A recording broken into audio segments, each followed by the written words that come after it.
White House issues emergency request to Supreme Court. Per ABCNews, on an emergency application to the Supreme Court, the Trump administration asks the justices to intervene to allow immediate enforcement of President Trump's ban on asylum for immigrants who illegally cross the southern border. From ABCNews. Last week, a federal appeals court declined to lift an injunction blocking the administration from enforcing Trump's order as a legal challenge makes its way through the courts. The nationwide injunction, in this case, is particularly unwarranted because it virtually guarantees that the harms the rule addresses will continue to occur during litigation, writes Solicitor General Noel Francisco.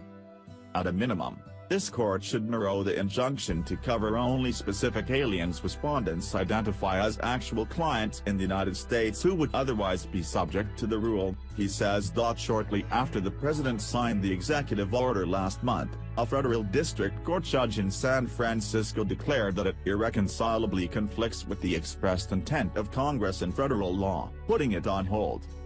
The lawsuit was brought by immigrant advocates and legal groups who argue that federal law specifies clearly that any immigrants to the U.S. are eligible to apply for asylum. The United States has experienced a surge in the number of aliens who enter the country unlawfully from Mexico and, if apprehended, claim asylum and remain in the country while the claim is adjudicated, with little prospect of actually being granted that discretionary relief, Francisco tells the High Court.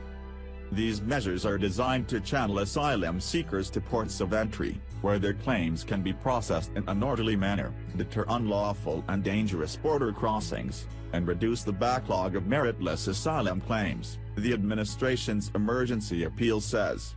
The measures will also assist the president in sensitive